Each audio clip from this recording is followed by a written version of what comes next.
Un 18 de mayo de 1781, el poder español ejecuta a José Gabriel Túpac Amaru, el levantamiento más importante y extenso de este continente. Será también el grito precursor de nuestra independencia latinoamericana. Aún en medio de las dificultades que atravesamos, no podemos dejar de conmemorar este hecho fundacional de nuestra dignidad nacional.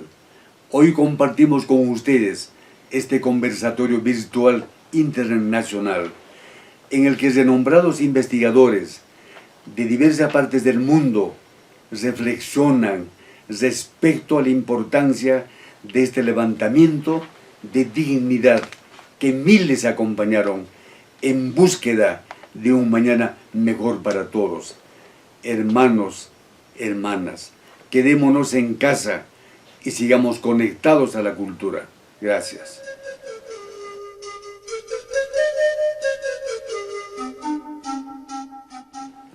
Señoras y señores, un día como hoy, 18 de mayo de 1781, hace 239 años, fueron ejecutados en la Plaza de Armas de Cusco José Gabriel Túpac Amaru, su esposa Micaela Bastidas, su hijo Hipólito y otros valerosos patriotas.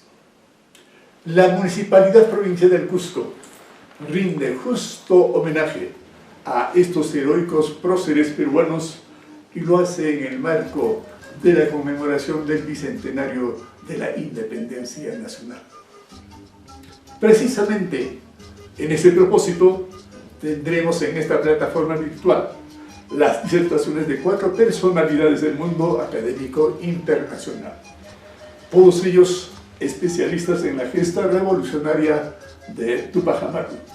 Me refiero a Luis Miguel Glade, a Jan Seminsky, a Eleazar Crucinta y a Charles Walker, quienes de manera sintética tendrán a su cargo la recapitulación de la epopeya revolucionaria de Túpac Amaru y su gran proyección en la historia del Perú y de América.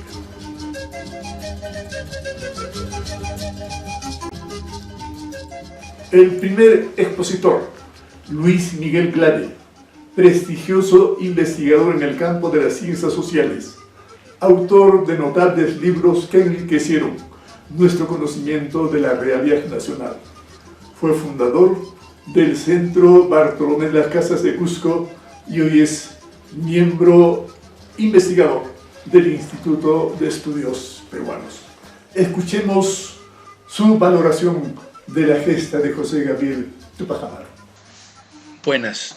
En primer lugar, agradecerles la invitación para participar en este pequeño encuentro de homenaje a José Gabriel Condorcanqui Túpac Amaru. Cuando yo empecé a investigar sobre la historia colonial cusqueña, uno de los debates que se desarrollaban en aquel entonces, que ya es un debate viejo, que está de alguna manera superado, es si José Gabriel y la revolución de ese momento fue pues como un antecedente o parte de lo que sería después nuestra independencia nacional. Entonces algunos señalaron que por más que se buscara un tinte rupturista, independentista, republicanista o de cambio de la monarquía, en los escritos, en el análisis así más o menos general que en ese entonces se conocía, no era posible, ¿no? O sea, que decir que no era así. Es más, incluso las posiciones en ese momento guiadas por el materialismo histórico, por el marxismo, señalaban que no era así, que esto no, que lo de Túpac Amaru fue una insurgencia, una protesta generalizada de los indígenas, de distintos grupos que no buscaban la, entre comillas, independencia, ¿no? Entonces, yo diría que efectivamente no buscaban la independencia. El asunto es que ¿quién buscó la independencia? ¿No? Hasta 1824, cuando se firma ya el armisticio y conseguimos nuestra, entre comillas, independencia también, porque a saber si es que eso fuera una independencia realmente, nadie claramente tenía eso, ¿no?, en la cabeza. Porque en realidad los actores ahí estaban en un momento muy complicado, ¿no? Tenemos que pensar, es como cualquier momento de nuestras vidas, ¿no? Hay momentos cruciales, fuertes, el mismo que vivimos hoy día, ¿no? Es una época de gran trascendencia. Las cosas no van a seguir siendo iguales. ¿Qué queremos? ¿Qué vamos a hacer? No sabemos qué estamos buscando, qué estamos haciendo, ¿no? En ese momento tampoco. Sin embargo, sí había, o sea, digamos, los historiadores, las historiadoras, buscamos explicar qué es lo que pasaba, ¿no? Y sí, efectivamente, lo que hay ahí es un proceso complejo en donde las contradicciones entre los distintos grupos sociales, regiones, la metrópoli, las colonias, los grupos de poder, hay un proceso de efervescencia, de transformación. Y entonces esto dura mucho tiempo, mucho tiempo. Las investigaciones más modernas que venimos realizando los investigadores en los últimos años van mostrando cómo el virreinato iba sufriendo poco a poco unas transformaciones internas que además no solamente eran unas transformaciones que se daban en los espacios coloniales, sino que también se daban en España. Entonces, es una época de transformación que duró mucho tiempo y que probablemente empezara más o menos en esa época, en la época en que José Gabriel se rebela, cuando ya pensaba en rebelarse. O sea que estamos hablando de finales de los años 70. Entonces pensemos que es la época de la Revolución Francesa, de la independencia de los Estados Unidos, la Ilustración, una serie de cambios entre los cuales estuvo con gran importancia, con una importancia que se le va a dar poco a poco más todavía en la historia conectada del sistema mundial, la gran rebelión de Túpac Amaru. Y entonces ahí empieza y continúa con todos los sucesos, los procesos, las contradicciones, los enfrentamientos, los distintos intentos de sublevación o supuestos intentos de sublevación hasta la consecución de la independencia, que como digo, tampoco era gran independencia, sino que simplemente pues, se acabó con lo que era el dominio español, y eso desde luego tuvo un impacto, una importancia muy grande en la historia de la humanidad. Entonces, esto es una cosa que hay que señalar, ¿no? O sea, que Túpac Amaru es parte de ese largo proceso, ¿no?, de cambios, y que tiene una importancia relevante, fundamental. Esta es una de las cosas que me gustaría señalar. Y dos cositas más, que no son menos importantes, sino que son igualmente muy importantes, ¿no? Efectivamente, hay un liderazgo, ¿no? Entonces por eso decimos la rebelión o la revolución, pero también hay otra posible discusión, ¿no? Revolución, rebelión. Ahí hubo una explosión social, ¿no? Sí, esto fue la rebelión de Túpac Amaru. Y ahí la cosa no es así, tan simple. Eso fue digamos, la gran llegada de distintos movimientos que se habían ido desarrollando previamente. Entonces, la virtud de José Gabriel Condorcanqui y sus allegados fue concatenar aquello y llevarlo hacia adelante, ¿no? Entonces, eso es lo interesante, ¿no? Pero esos distintos movimientos tenían cierta independencia, ¿no? Entonces, cuando decimos Túpac Amaru, tenemos que pensar las dos etapas, 1780, la siguiente después del armisticio,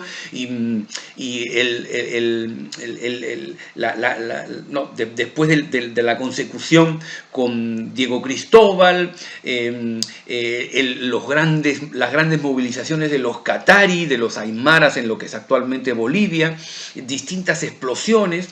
Entonces, claro, es un grandísimo movimiento que llegó lejísimos. Que efectivamente tenía una simbología, ¿no?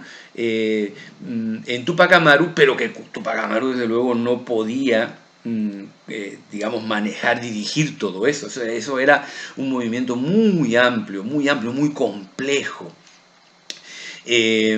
Lo interesante es que, claro, que el líder, el Inca tenía esta posibilidad de llevar adelante una movilización muy grande que él podía de alguna manera controlar, pero que era incontrolable.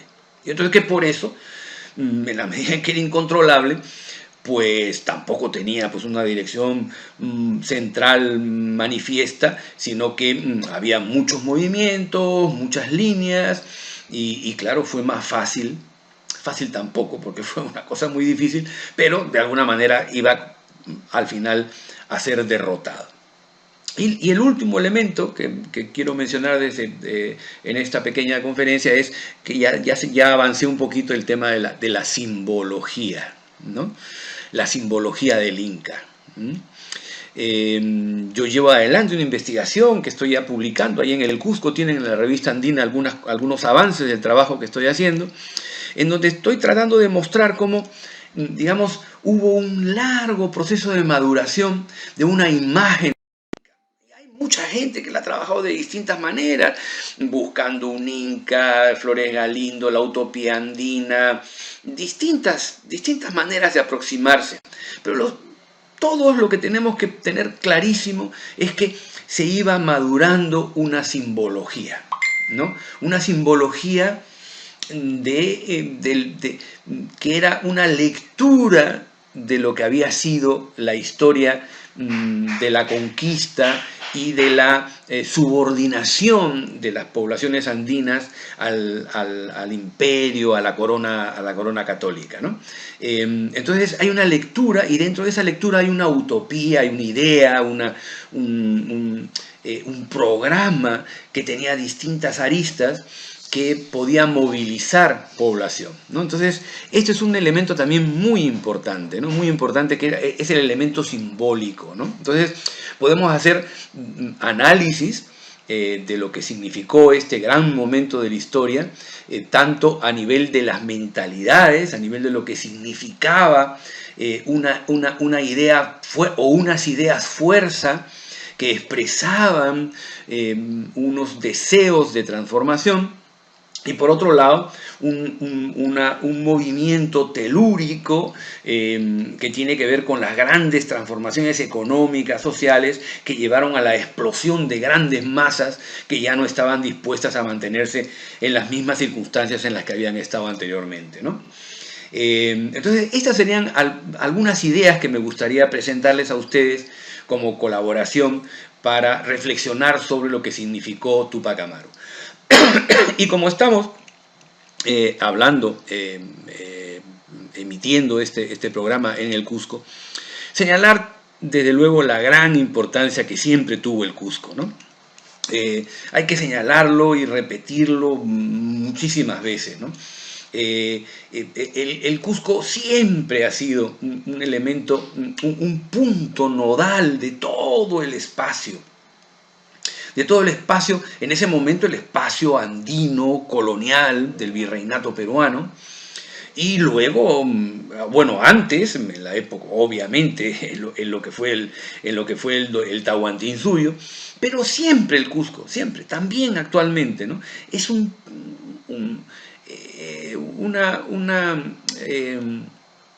ciudad, una región que tiene un simbolismo, que tiene una preponderancia dentro del conjunto. No es que hegemonice el conjunto, pero sí que tiene un gran valor dentro de todo ese conjunto, ¿no? Entonces, allí se manifestó, y claro, desde luego ahí la simbología del Inca cumple un papel muy importante, pero también lo importante es que esa región, ¿no? Esta nuestra región cusqueña, nuestro Cusco, ¿no? Es para todo nuestro espacio andino, lo que es el Perú, a Bolivia, el norte de Chile, tiene un peso importante, que lo tuvo en distintos momentos históricos y en ese lo tuvo. Y también lo tuvo antes de la independencia. Lástima, no fue desde ahí la independencia, no justamente nuestra independencia.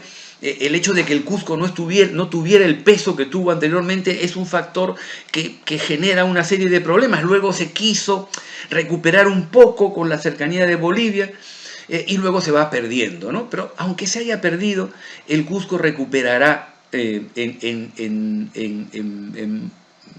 nuevos momentos la preponderancia que tuvo en ese 1780, cuando un personaje se puso a la cabeza de un tsunami que fue esas múltiples revoluciones que anunciaban el deseo de las masas sociales de un cambio que llegó tamizado, retenido, pero que a través del tiempo sigue latente en las mentes, los corazones, el pensamiento de los distintos grupos sociales que habitan nuestra región. Bueno, muchas gracias, espero que estas ideas con los compañeros que van también a intervenir sirvan para que este programa tenga interés en la población cusqueña, ayude a pensar el difícil momento también que actualmente vivimos, en el cual el Cusco tiene que dar el ejemplo de cómo en las circunstancias más difíciles siempre será una ciudad, una región desde donde salgan propuestas de progreso. Muchas gracias. Jan Semiński es un eminente etnohistoriador y lingüista de nacionalidad polaca.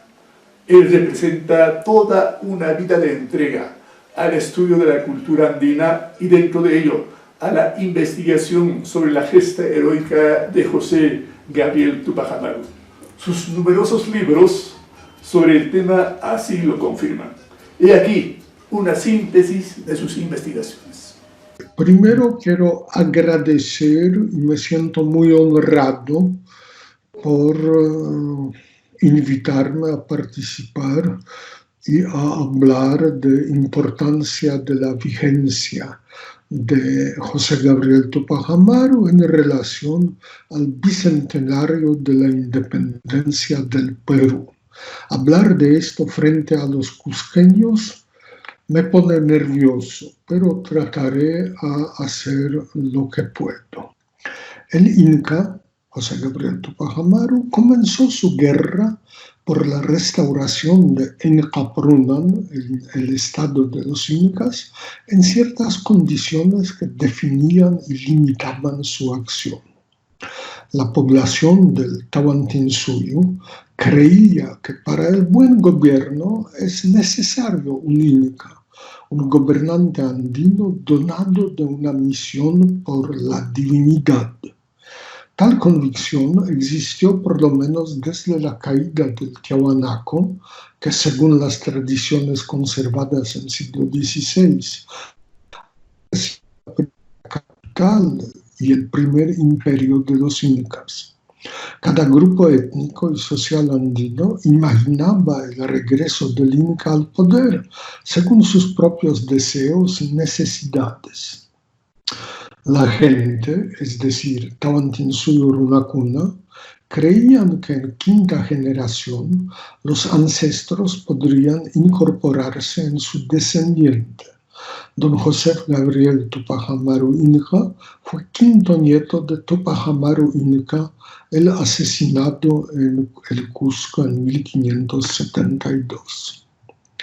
El Inca conocía la ideología elaborada probablemente durante el siglo XVIII por aquellos miembros de la élite incaica quienes deseaban restauración del incanato y proponían incorporación a todas las castas, mestizos, cholos, zambos, negros y criollos, en una sola nación.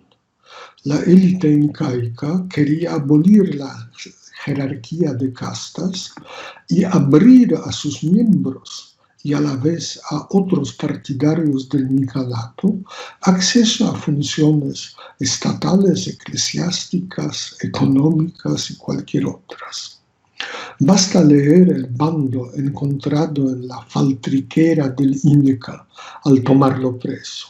Según el bando, se abolían todos los impuestos tan importantes para criollos, chapetones y toda la gente ligada al sector de la economía colonial que necesitaba mitas, obrajes, gran propiedad de tierra, reparto de mercancías, aduanas internas y otras pensiones. El bando introducía solamente 4 impuestos obligatorios para todos: diezmo y primicia para la Iglesia y todas las instituciones eclesiásticas, lo que incluye educación y hospitales, y tributo y quinto para el Inca, es decir, para el Estado.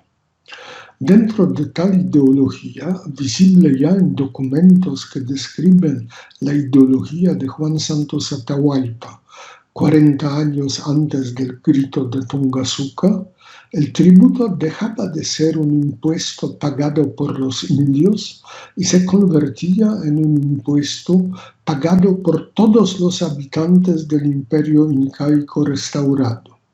Para los que se consideraban españoles, pagar tributo los convertiría en indios. La quinta, un impuesto minero, teóricamente también bajo la colonia tocaba a todos. Sin embargo, una igualdad impositiva de todos los ciudadanos del Perú comenzó solamente en 1968, en la época del presidente Juan Velasco Alvarado. El Inca abrió acceso a todas las funciones, a todas las castas, y abolió la esclavitud, renovando una decisión de Juan Santos Atahualpa y sin abolir los privilegios hereditarios de la nobleza andina. Estableció una igualdad delante de la ley. Privilegios hereditarios de la nobleza abolieron los libertadores. Sin embargo, mantuvieron la división de la población en 3 categorías, que persistió hasta la Revolución Velasquista. Las 3 categorías fueron: primero, los civilizados; segundo, los semicivilizados; y tercero, los salvajes. Lo que en siglo XVIII se llamaba Hueracocha, españoles y criollos; Runa o Jaque, indios; y Purumruna o Hacharuna, selváticos, en el Cusco siempre apodados Chunchos. Su reforma administrativa, que abolía a los corregidores, transfirió todo el poder administrativo a las autoridades locales, quiere decir a los comunes de indios o a los curacas, según la situación local, o a los cabildos en municipios. Lo mismo hicieron todas las autoridades locales en el... Perdón, pausa, tengo que... Lo mismo hicieron todas las autoridades locales en el área abarcada por el movimiento durante los años 1780-1781 entre Tupiza y el desierto de Atacama en el sur y el Cusco. Hoy, una reforma parecida introdujo la Constitución de Bolivia, Collasuyo, la de 2009, reconociendo las autoridades tradicionales y la ley tradicional local. Ya durante la revolución comenzada en Collasuyo y algo más tarde, en los terrenos dominados por el Inca y por sus continuadores, apareció un factor más, la voluntad de los comunes de indios, o en lengua moderna, la voluntad de los comuneros, de recuperar las tierras consideradas perdidas a favor del Estado español y sus instituciones en los Andes, o tomadas por criollos chapetones y otros bajo diversos pretextos. De hecho, los partidarios del Estado Inca comenzaron una reforma agraria. La derrota del Inca en 1781 no significó que el conflicto por tierra fue resuelto. Las expropiaciones de comunidades siguieron y también siguieron los levantamientos campesinos en defensa de la tierra, frecuentemente con el lema de restaurar el gobierno del Inca. Como todos sabemos, la reforma agraria fue realizada por el gobierno del presidente Juan Velasco Alvarado en el Perú desde 1968 y más antes en Bolivia, Collasuyo, ya desde 1953. Llamo la atención al hecho que unos deseos de los partidarios del Inca en 1780 comenzaron a cumplirse en la segunda mitad del siglo XX. El Inca, en su bando, declaró su título: Don José I, por la gracia de Dios, Inca, Rey del Perú, Santa Fe, Quito, Chile, Buenos Aires y continentes de los mares del sur, duque de la superlativa, señor de los Césares y Amazonas, con dominio en el Gran Paitití, comisario distribuidor de la piedad divina, etc. La fórmula es castellana. La cito para preguntar: ¿cómo se titulaba el Inca cuando hablaba a sus tropas en quechua? Por ejemplo, antes de la ejecución del corregidor Arriaga y en otras ocasiones. ¿Cómo lo titulaban sus partidarios hablando en Orunacín? El Inca fue católico, pero a la vez Inca de pertenencia étnica y Tupac Amaru Inca de apellido. Entonces, sin duda se llamaba y fue llamado Apu José Tupac Amaru Inca, pero con la palabra rey, pronunciada rey, añadida al final, o no. ¿Cómo se llamaba el territorio de su estado? Probablemente Tahuantinsuyo. Su órgano de gobierno se llamaba en el bando Mi Consejo, y era un consejo que tomaba decisiones, si el texto dice, por cuanto es acordado por mi consejo en junta prolija por repetidas ocasiones, lo que está seguido por las decisiones del consejo y del Inca juntos. Quizá una reunión del consejo se llamaba Camachinacuy y sus decisiones Camachinacusco. Finalmente, ¿cómo se llamaban sus partidarios del Inca?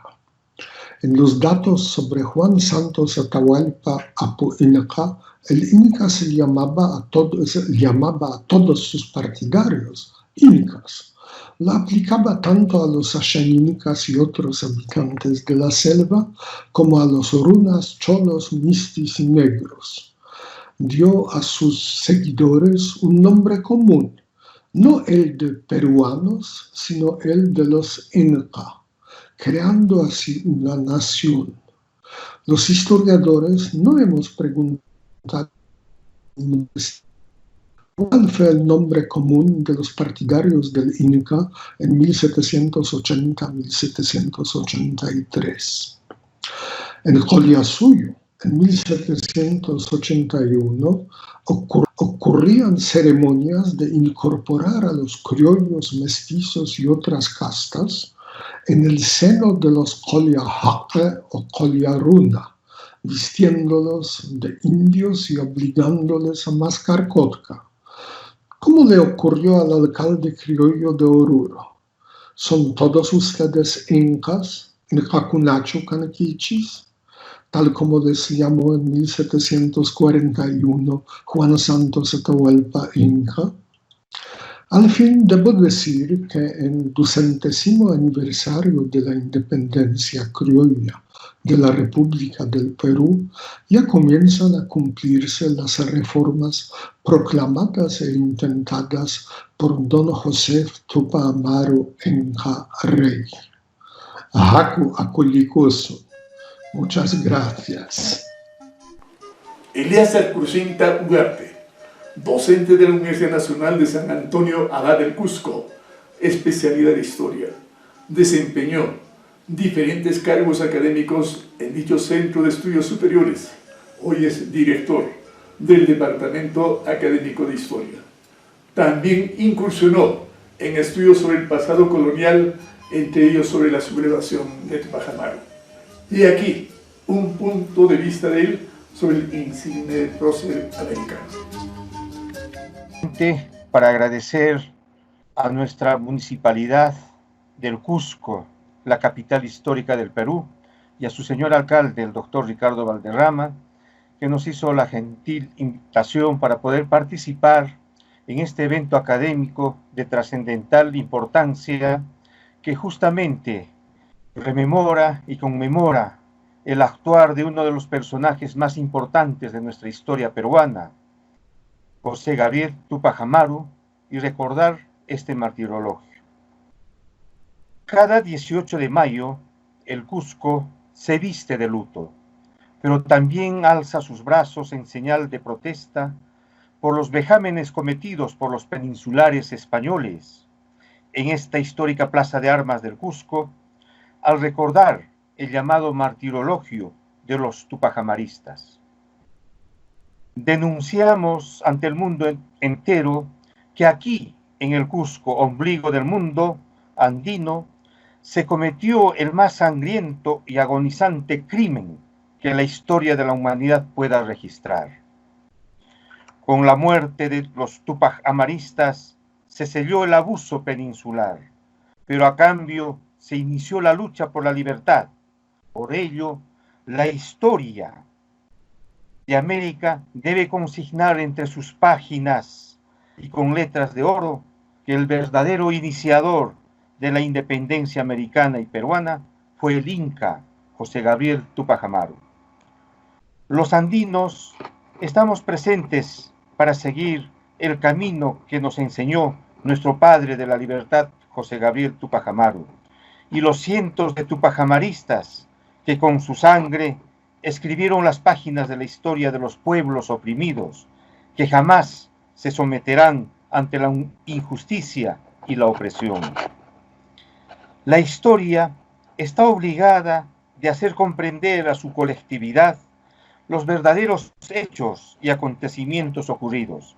Tenemos que ver a un Tupac Amaru antes y un Tupac Amaru después. El siglo XVIII es el siglo de las rebeliones. Casi todo el virreinato estuvo alzado en contra de las injusticias de la corona.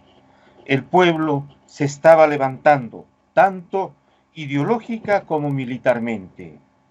Es decir, existía convulsión social. Se registra históricamente en el Virreinato del Perú que en el año de 1730 se da inicio al primer alzamiento en la zona de Checa, Canas y Canchis en el Cusco. Luego, esta convulsión de alzamientos se da en todo lo que es Arequipa, Jauja, el Alto Perú, hoy Bolivia, Huaylas, los Humalíes, que es Huánuco, Huancavelica, Ayacucho, Apurímac, Lima, Trujillo, Cajamarca, Tarma, Piura, que son las zonas de mayor alzamiento y convulsión social durante el siglo XVIII. Como vemos, es casi todo el territorio virreinal en un nivel de convulsión social. Este siglo XVIII es el siglo del Tupac Amaru. En síntesis, el programa de estos levantamientos y también, por supuesto, el de José Gabriel era, primero, el nombramiento de indios a posiciones de responsabilidad en la administración del país. 2. El derecho de ir a España para pedir justicia al rey sin la necesidad de conseguir el permiso de las mismas autoridades locales contra quienes quisieron quejarse. Tercero, acceso a las dignidades eclesiásticas. Este punto es de trascendental importancia porque para entonces hay que connotar que para los años de 1700 ya el pueblo americano y el pueblo peruano y el pueblo cusqueño ya era un pueblo adoctrinado, cristianizado y evangelizado. ¿Y por qué no, teniendo esta connotación de ser ya partícipes de la Iglesia Católica, los indios no tenían un mínimo de entrar en lo que venía a ser, por ejemplo, las connotaciones de ser sacerdotes, curas, estaban prohibidos. Y todo esto hacía sentir que el pueblo andino, el pueblo peruano, era soslayado de aquello que ya prácticamente había sido adoctrinado y cristianizado. Quinto, la abolición de la mita de Potosí, aquello que es muy terrible en nuestro virreinato, al cual los aborígenes le llamaban el infierno mismo y a la mina de Huancavelica la boca del infierno. Y con esto ya tenemos nosotros una idea de cómo era el abuso que generaban los peninsulares y sobre todo los españoles en nuestro territorio. Y la abolición del reparto de efectos, que era el aspecto económico con el cual la corona y sobre todo, en este caso, los encomenderos, los corregidores garantizaban el espacio económico en nuestro territorio.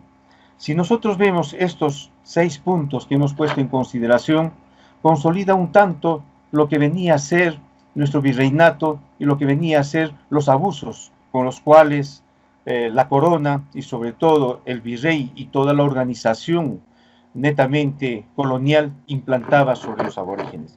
Frente a todo ello, vamos a nosotros poco a poco encontrar a este nuestro personaje del cual hoy es merecido este justo homenaje. Cabe también señalar que durante este siglo, pese a las profundas restricciones y sometimientos de la Iglesia, nuevamente el mundo andino acudía a sus deidades. Es así que Julián Chogne, alto misayo chumbivilcano, llega al Cusco y convoca a la población a quemar una cruz en la plaza de armas del Cusco, que era el símbolo del dios malo y que se debe de retornar a las deidades andinas. Lógicamente, esta era una clara ofrenda, indudablemente rápidamente repelida. Esta pequeña muestra nos pinta de cómo se encontraba la sociedad antes del alzamiento de José Gabriel, es decir, este siglo XVIII, plena de convulsiones sociales, ideológicas, políticas y luego militares. En esta oportunidad, permítanme plantear que el gran movimiento de José Gabriel Tupac Amaru fue la síntesis de los alzamientos del siglo XVIII. Y por qué no decir, el inicio de la lucha por la verdadera independencia americana, donde existieron también factores políticos que hicieron que la revolución no concluya con éxito, fundamentalmente la alianza con los criollos, que también tenían intereses independentistas.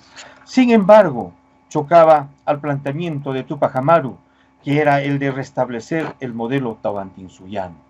Indudablemente, dos posiciones que se enfrentan en la connotación del momento. Los criollos, con su sesgo netamente peninsular, y José Gabriel con aquello que venía a ser su modelo tahuantinsuyano. ¿Esto qué quiere decir? Que la coyuntura política del momento en el cual vamos a tener nosotros esta gesta heroica es también de momentos políticos muy fuertes que merecen la atención y el análisis desde la coyuntura política. Con esta reflexión histórica es de resaltar, fue el líder de los incas y el general de los indígenas andinos que intentaron derrocar el poder español, renovar la cultura indígena y restaurar el Estado inca. No fue un improvisado. Con más de una década preparó el complot, pero ideológicamente ya estaba preparado. No en vano empezó a vestir como inca y a generar un discurso completamente diferente para la época, que era el de igualdad, derecho a la libertad, justicia social, opiniones inaceptables para las autoridades locales. Sin embargo, en las venas de la tradición cultural andina existían estas premisas, porque sus antepasados los incas habían logrado tener vigente una sociedad en equidad, una sociedad donde lo social connotaba un nivel de estabilidad. Es decir, ahí vemos en lo político las contradicciones entre lo europeo y lo andino. La lucha de Túpac Amaru tenemos que visualizarlo íntegramente y no sesgadamente y sin apasionamientos suscitados. Hay que connotar que este movimiento hizo temblar a la corona de España y desestabilizar a su representante en el Perú, el virrey, porque el ensañamiento cruel contra el movimiento es vasto conocido. Sin embargo, merece reflexionar de cómo tan solo su nombre era de temer. Tenemos el caso post-Túpac Amaru, es decir, a un año de su muerte.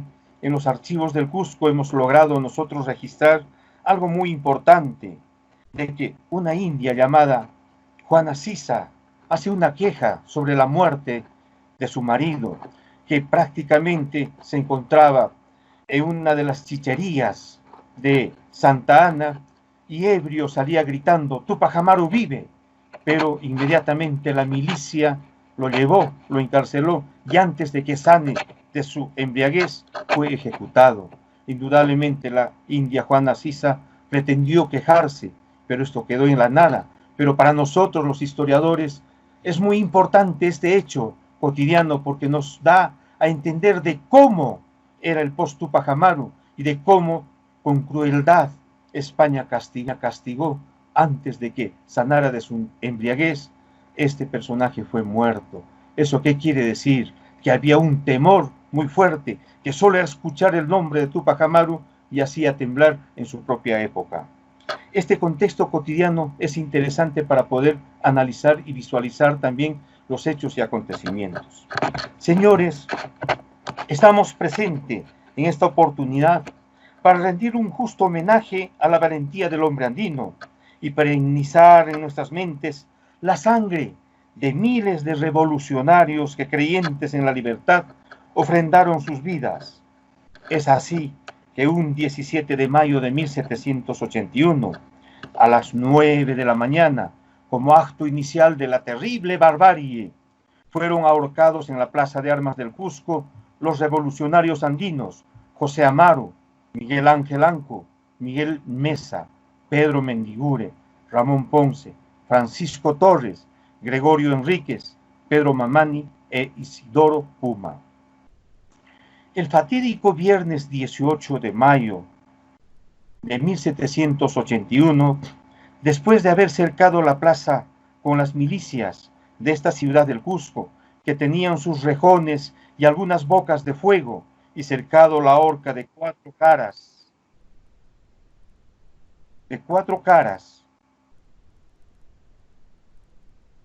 con el cuerpo de mulatos y guamanguinos, arreglados todos con fusiles y bayonetas caladas, salieron de la cárcel del actual Paraninfo Universitario 9 revolucionarios que fueron José Verdejo, Andrés Castelo, Antonio Oblitas, un sambo que ahorcó al corregidor Arriaga, Antonio Bastidas, Francisco Tupac Amaru, Tomás Atito Condemaita, cacique de Acos, Hipólito Tupac Amaru, Micaela Bastidas y José Gabriel Tupac Amaru.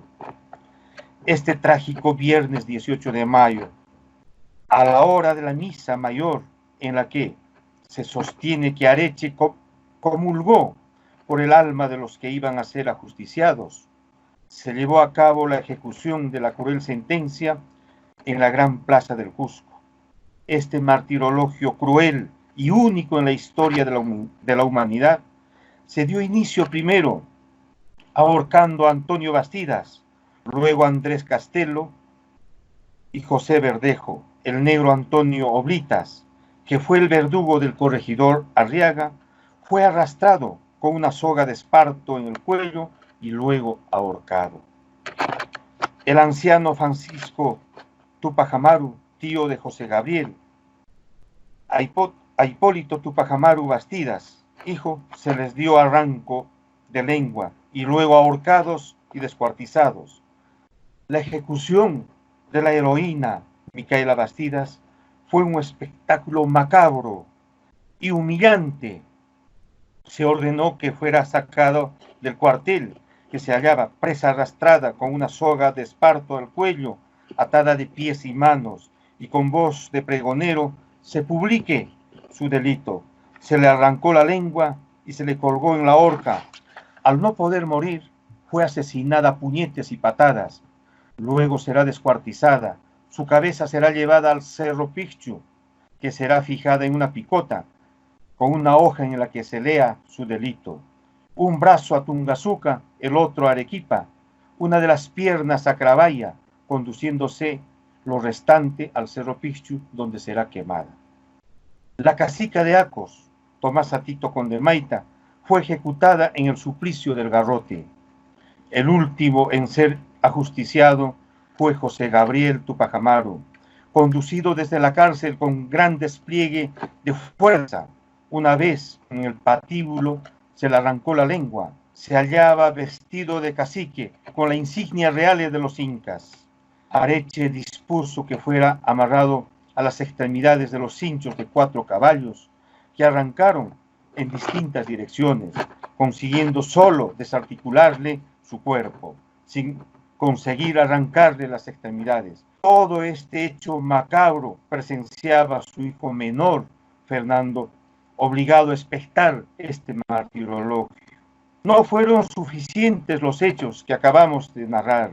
Los españoles iniciaron un proceso de reconquista del mundo andino. Se prohibieron las fiestas, las vestimentas tradicionales, la lectura de los comentarios reales, el uso del término inca. Se destruyeron los cuadros y las pinturas con motivos incaicos.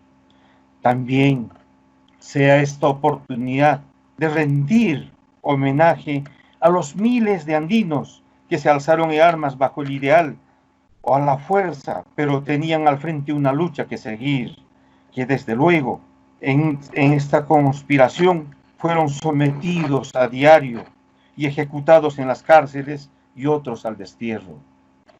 Cada año recordamos este martirologio de la gesta libertaria americana, pero aún no tenemos la verdadera dimensión social y política. Lamentablemente, no se tiene una verdadera comprensión o se sigue pensando desde el punto de vista colonialista todos los actos, tratando de ocultar los hechos que verdaderamente acontecieron y que dieron inicio a la libertad de los pueblos americanos.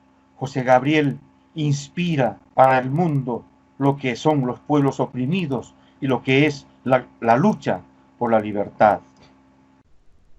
Toca hoy exigir a España que pueda pedir perdón por la crueldad cometida por sus antepasados en tierras americanas, aunque esto puede sonar un tanto de un discurso político o tal vez de estar cayendo en lo que vendría a ser el anacronismo, pero también nosotros los andinos tenemos la conciencia fijada, tenemos los andinos nuestra conciencia social muy bien dada, y creo que podemos hacer un nivel de paréntesis en nuestra conciencia social y en nuestra conciencia americanista, y exigir una vez más, en verdad, que España sí debe pedir perdón al pueblo andino, al pueblo peruano, por las barbaries y por la crueldad que se cometió justamente con esta gesta de José Gabriel.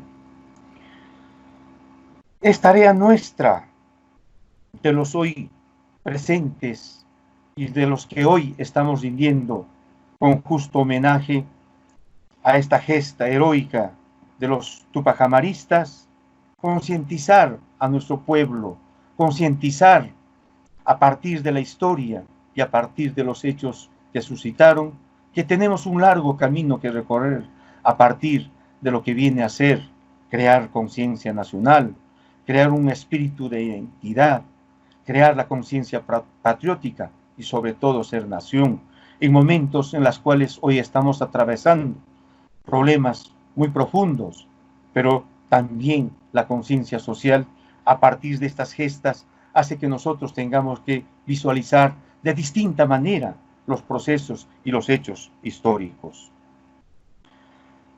El Perú está obligado a reflexionar en todos sus estamentos sobre nuestra condición como patria, como nación y sobre todo fijar nuestra identidad. Por ello, la sangre derramada por los tupajamaristas debe de servirnos como ejemplo para mejorar nuestras convivencias. El 18 de mayo es un día de dolor, pero también de alegría, porque se dio inicio al respiro de la libertad de los pueblos oprimidos. Gloria eterna al pueblo andino que se alzó en armas al mando de José Gabriel Túpac Amaru y Micaela Bastidas. Gloria eterna a los revolucionarios que ofrendaron su vida. Haile Cosco, revolucionario. Charles Walker es un escritor estadounidense, también presidente de la Fundación MacArthur en Derechos Humanos Internacionales y docente de la Universidad de California, Davis de Estados Unidos. En el año 2015, el Instituto de Estudios Peruanos publicó su libro, La Rebelión de Túpac Amaru, el cual tiene amplia difusión entre nosotros. He aquí una síntesis de esa investigación. Muy buenas noches. Quiero comenzar agradeciendo a la Municipalidad de Cusco, al doctor alcalde Ricardo Valderrama, al televisor, al INCARRI, a los oyentes en general y al público cusqueño. Quiero mandar un gran saludo. Agradezco mucho esa oportunidad para hablar un poco sobre el gran José Gabriel Condorcanqui Túpac Amaru. Yo, como muchos saben, he estado fascinado con José Gabriel Condorcanqui por muchos años. Francamente, representa para mí una de las personas más interesantes en la historia, ciertamente en la historia peruana, y a quien respeto mucho. Es importante recordar que era un ser humano. Humanizar es una tarea clave para los historiadores. Tuvo sus defectos y no debemos inventar un santo de una perfección imposible, sino recordar que era un ser humano, un héroe, pero de hueso y sangre. Como historiador, creo que así respetamos a los grandes y a los no tan grandes, recordando sus defectos, sus virtudes y también comprendiéndolos en todas sus facetas. Bueno, pero ¿qué personaje que era Túpac Amaru? Hubo tensiones en la década anterior, 1770, comienzos de 80, pero nadie pensaba que era una revuelta tan grande, una rebelión masiva que se extendió por una gran parte de Perú y dentro de lo que hoy es Bolivia, llegando en realidad hasta lo que hoy es parte de Tucumán en Argentina y hasta el norte de Chile. Con Micaela Bastidas dirigieron una rebelión masiva que casi derrota a los españoles. Estaban muy cerca y este es uno de los temas fundamentales de la historia. ¿Por qué perdieron? ¿Qué pasó? Pero a la vez, ¿cómo lograron en lo que parecía al principio un movimiento local extenderse tanto? Bueno, yo quiero resaltar algunos puntos, algunas características del mismo José Gabriel. En primer lugar, era brillante. Era un gran escritor y sabía mucho de táctica. Todos comenzaban sus conocimientos, sus habilidades en varias partes de la guerra y en la vida real. Notaban su gran inteligencia, hasta sus enemigos reconocían eso. Segundo, era un romántico. A veces nos olvidamos esa faceta, pero hay que volver a la carta con Miquela Bastidas. Es un momento muy tenso. Él está en el sur, Miquela en Papamarca y Tungazuca se siente abandonada, se escriben, expresan su humor, toman el tiempo para una broma, usar sus chapas, etc. Era un tipo humano, no solo una máquina de un rebelde. Tercer lugar, hay que resaltar lo valiente que era. Enfrentar al poder en ese entonces era obviamente muy peligroso y él sabía bien lo que esperaba un rebelde mayor como él. Él sabía, tal vez no en la gravedad que pasó finalmente, pero sabía que ponía su vida y la vida de sus seres queridos en peligro. Igual enfrentó españoles, dirigió esta gran rebelión. Cuarto lugar, me gustaría resaltar, usando un término muy contemporáneo, muy hoy día, era multicultural. Manejaba perfectamente quechua y castellano y se movía entre ambos. Estaba muy cómodo dentro de las clases acomodadas de Cusco y Lima, hablando en castellano. Escribía perfectamente y la verdad, con bastante estilo, muy bien en castellano, pero a la vez obviamente se comunicaba perfectamente en quechua, se sentía muy cómodo en el campo, tenía una serie de lazos con gente en el campo, no solo en la zona suya, de Quespicanchi, de Tinta, de Sicuani, de Pampamarca, Tungazuca, Surimana, otros pueblos, sino toda esa red de su trabajo que lo llevaba al sur andino. O sea, un hombre que se movía entre varios mundos. En Lima no tuvo tan buena experiencia porque él sintió que tuvo el derecho, tuvo la capacidad, el rango para ser recibido en las casas de los más poderosos. Algunos sí, algunos no. Su estadía en Lima es otra faceta que no conocemos lo suficiente. Solo falta decir, en este caso, que hace falta estudiar mucho aspectos de su vida, de su obra. Hay mucho que no conocemos todavía. Espero que los jóvenes cusqueños sigan el ejemplo de muchos historiadores cusqueños y otros, investigar su vida, la vida de Miquela Bastidas, sus logros y repercusiones de la Gran Rebelión. Bueno, curiosamente, es un geógrafo inglés, Clements Markham, que nos deja una de las mejores historias de esa terrible muerte, un 18 de mayo de 1781. Clements Markham nos da esta descripción que, si me permiten, voy a leer un párrafo. No se encuentra entre todos los anales del barbarismo un solo documento que iguale a su bellaquería y feroz brutalidad. Y esto ha sido dictado apenas hace un siglo por todo un oidor español. Esta horrenda sentencia, con todas sus atrocidades, fue llevada a cabo al pie de la letra. El 18 de mayo de 1781 hizo rodear la plaza por los soldados españoles y por sus tropas de negros. Saliendo los 10 ajusticiados de la iglesia de los jesuitas, marcharon a Patíbulo. Una de estas víctimas fue el ilustre patriota Túpac Amaru. En la mañana lo visitó en prisión el visitador Areche y trató de hacerle declarar quiénes eran sus cómplices en la rebelión. Y dijo Túpac Amaru: vos por opresor del pueblo y porque os habías hecho ya insoportable, y yo por haber tratado de libertarlo de tanta tiranía. Rechazó Túpac Amaru esa oferta de Areche de dar los nombres de sus cómplices. Bueno, es importante recordar que hoy día, el 18 de mayo, no se acabó la rebelión. Siguió más bien una etapa más feroz todavía por el primo de Túpac Amaru, Diego Cristóbal Túpac Amaru.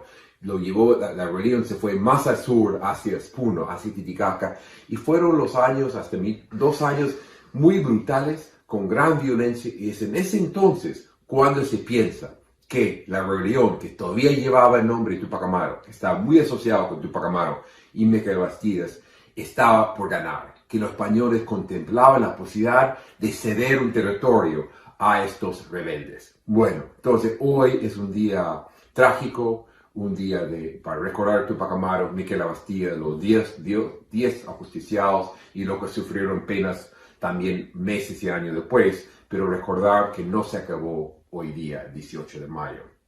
Bueno, para terminar, quiero de nuevo agradecer a la municipalidad, al doctor alcalde Ricardo Valderrama y sobre todo a todos los oyentes, al público cusqueño. Quiero hacer un pedido muy especial, que se cuiden mucho en estos días de una pandemia tan brutal que está afectando por todos lados. Yo mismo tuve que postergar un viaje al Cusco, pero quiero que se cuiden, que sigan tomando esas medidas. Son duras, pero hay que hacerlo para derrotar esa gran enfermedad.